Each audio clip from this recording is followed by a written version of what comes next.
प्रिय विद्यार्थियों, मैं अनुराग झवेर आप सभी का पुनः इस एजुकेशनल यूट्यूब चैनल पे स्वागत करता हूं। पिछले वीडियो में हमने डिस्कस किया था कि किस प्रकार से मुद्रास्फीति का जो प्रभाव है वो पड़ता है। इसमें हमने आर्थिक प्रभाव में वस्तुओं का हतोत्साह, सार्वजनिक ऋण भार में वृद्धि व सरकारी व्ययों में वृद्धि डिस्कस किए थे। अब इस वीडियो में जो बाकी बचे हुए प्रभाव हैं वो भी हम डिस्कस करते हैं। नेक्स्ट पॉइंट, आयातों को प्रोत्साहन व निर्यातों में कमी। देखिए, हर देश चाहता है कि उसके निर्यात बढ़े, आयात कम हो, विदेशी मुद्रा का सृजन हो। लेकिन जब मुद्रास्फीति की दर बढ़ रही होती है और उपभोक्ताओं में त्राहिमाम मच रही होती है तो सरकार को मजबूरन आयातों को बढ़ाना पड़ता है, प्रोत्साहन करना पड़ता है, वहीं निर्यातों पे रोक लगानी पड़ती है, जिससे कि देश में जो उपभोक्ता हैं उनको वस्तुओं की उपलब्धता बढ़े उनके लिए।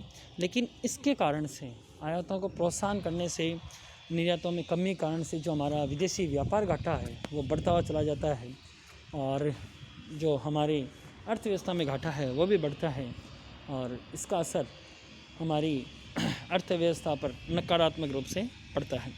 नेक्स्ट पॉइंट है बैंकिंग व बीमा विकास। देखिए, महंगाई बैंकों और बीमाओं जो कंपनी उनके लिए वरदान साबित होती है, क्योंकि महंगाई बढ़ने से मांग रहती है, मांग रहने से उत्पादन बढ़ता है, ज़्यादा ऑर्डर आते हैं, सौदे होते हैं, लोग एक दूसरे स्थान पर पैसे भेजते हैं बैंकिंग के माध्यम से और ट्रांसपोर्टेशन ज़्यादा होता है तो उसकी सुरक्षा के लिए लोग इंश्योरेंस कंपनीज का सहारा लेते हैं, बीमा करवाते हैं। तो ये जो बैंकिंग बीमा है और अन्य तरह की जो वित्तीय सेवाएं हैं, जो वित्तीय सुविधाएं हैं, उनके लिए महंगाई वरदान से कम नहीं होती।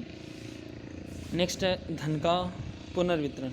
देखिए, महंगाई होने से जो अर्थव्यवस्था पे एक नकारात्मक प्रभाव और पड़ता है कि जो धनिक वर्ग होता है वो अधिक धनी हो जाता है और जो गरीब वर्ग होता है वो और गरीब हो जाता है। तो गरीबों के हाथ में जो पैसा होता है वो तो कम होता चला जाता है, वहीं धनिक लोगों के पास इस पैसे का जो केंद्रीकरण है वो बढ़ता चला जाता है। तो धन का पुनर्वितरण होता है और ये नकारात्मक रूप से होता है। नेक्स्ट, मुद्रा में जनता का कम विश्वास। देखिए, जो मुद्रा होती है, जो चलन में होती है, जैसे हमारे रुपया चल रहा है, तो जो चीज़ आप 100 रुपये में पहले ख़रीद रहे थे, अगर मुद्रास्फीति कंटिन्यूसली अगर अधिक दर से बढ़ती है तो उस 100 रुपये की जो वस्तु है उसके 200 रुपये हो जाते हैं। तो जो चीज़ आप पहले 100 रुपये में ला रहे थे उसको आपको 200 रुपये देने पड़ रहे हैं, तो उसकी जो मुद्रा की वैल्यू है वो कम होने लग जाती है और जनता में उस मुद्रा के प्रति, उस मौद्रिक सिस्टम के प्रति जो विश्वास है वो घट जाता है। नेक्स्ट है औद्योगिक विकास का प्रोत्साहन। ये एक पॉजिटिव इफेक्ट होता है कि महंगाई बढ़ने से मांग बढ़ती है, मांग की पूर्ति करने के लिए जो उद्योगपति होते हैं उनका लाभ अधिक होता है, वो नए नए अपने प्लांट लगाते हैं जिससे कि इंडस्ट्रियल डेवलपमेंट अधिक होता है। नए नए प्लांट लगाने से रोज़गार के अवसरों में भी वृद्धि दर्ज होती है, क्योंकि जब नया कारखाना लगेगा, नया प्लांट लगेगा तो उसमें कार्य करने वाले व्यक्तियों की भी आवश्यकता पड़ेगी। अब हम देखते हैं नैतिक प्रभाव। देखिए, समाज में जो नैतिक प्रभाव हैं, जो नैतिकता है, जो नैतिक मूल्य हैं, उनका पतन महंगाई के कारण से हो जाता है।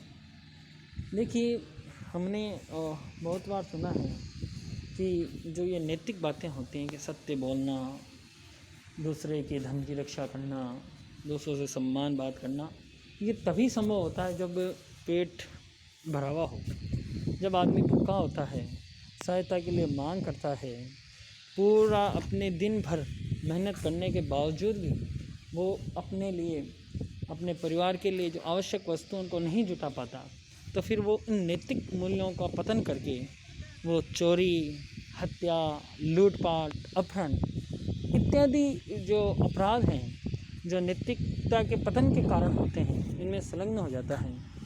कोई भी व्यक्ति जन्म से चोर नहीं होता, परिस्थितियाँ उसको चोर बना देती हैं, ऐसे हम वाक्य सुनते हैं। वो परिस्थितियाँ कौन सी, या तो वो गलत आदतें हों तो उनका तो हम कुछ नहीं कर सकते, लेकिन जब आदमी अपने जी के कड़ी मेहनत करके भी जब वो अपने परिवार के लिए संसाधन नहीं जुटा पाता, तो वो मजबूरन जब ये चीज़ें करता है, तो अगर महंगाई नहीं बढ़ती, उसका परिवार पल रहा होता, तो ये जो लोग, जो नए लोग जो हत्या, लूटपाट, बेईमानी, चोरी में आए हैं, वो तो नहीं आएंगे।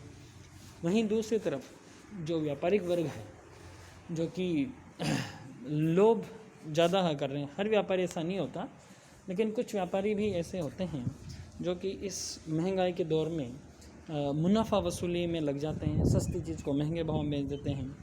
उनको पता होता है कि वस्तुओं की शॉर्टेज होने वाली है, तो उसको बेचने के बजाय वो अपने पास रखना स्टार्ट कर लेते हैं, जमाखोरी हो जाती है, ब्लैक मार्केटिंग करते हैं।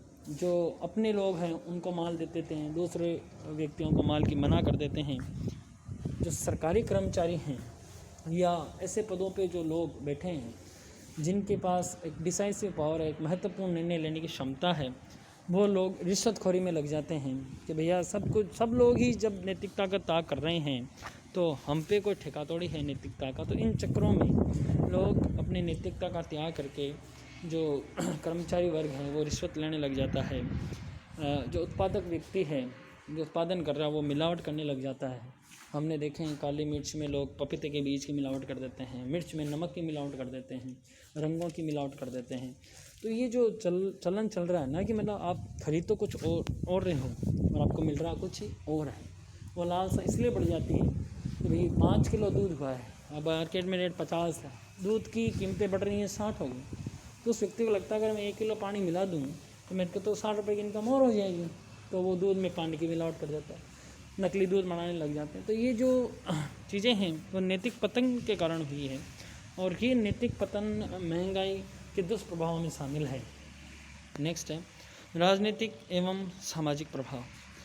देखिए, जब उपभोक्ता त्राही त्राही करता है, व्यापारी वर्ग भी लूट की ओर निकलने लग जाता है, और जनता भी चोरी डकारी में इनमें लग जाती है, तो सरकार को कंट्रोलिंग करनी पड़ती है। और सरकार के नियंत्रण में वृद्धि होने के कारण से कई बार सरकार इतने कड़े कदम उठा लेती है कि जनता का जीना मुहाल हो जाता है, व्यापारी वर्ग में रोष हो जाता है, दुकानें सीज हो जाती हैं, उनके जो स्टॉक होते हैं उनको बाज़ार में बेचने के लिए ओपन कर दिया जाता है, हर वर्ग में डर होता है, लाइसेंसिंग राज बढ़ जाता है, सरकारी अफसरों की जो दखल अंदाजी होती है वो बढ़ जाती है।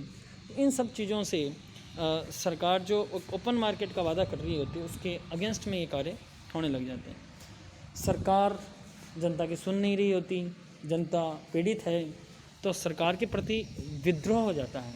विपक्षी जो पार्टियां होती हैं वो धरना प्रदर्शन करने लग जाती हैं, जो लोग हैं जो पीड़ित हैं वो सरकार को गिराने की कोशिश लग जाते हैं कि नहीं सरकार आएगी, शायद कुछ पैकेजेस लाएगी, कहीं से बात करेगी।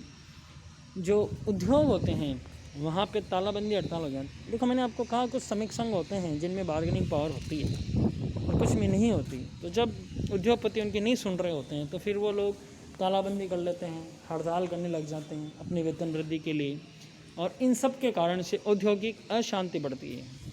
औद्योगिक अशांति बढ़ने के कारण से उत्पादन कम होता है, उत्पादन ठप हो जाता है। कई बार हमने देखे हैं कि भिवाड़ी और जो आपका ये धारूहेड़ा या जो दिल्ली एनसीआर है, इसमें कुछ समय पहले भी इस तरह की औद्योगिक अशांति हुई थी, और कई बार ये एक जघन्य अपराध का रूप भी ले लेती है। तो जो कार्मिक हैं, जो श्रमिक हैं, उनका जो विश्वास है अपने नियोक्ता पे वो कम हो जाता है।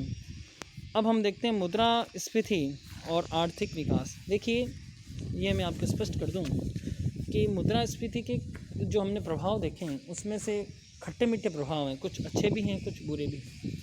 तो बुरे प्रभाव तो तब ज़्यादा होते हैं जब महंगाई की दर एक सीमा से अधिक हो जाए, और अच्छे प्रभाव का हमको तब पता चलता है जब मुद्रास्फीति एक लेवल तक बनी रहे। तो इन चीज़ों को देखते हुए भारत सरकार ने आरबीआई जो रिस्पॉन्सिबल है इन महंगाई की दर के लिए, तो आरबीआई ने एक एमपीसी मॉनेटरी पॉलिसी कमेटी का गठन किया।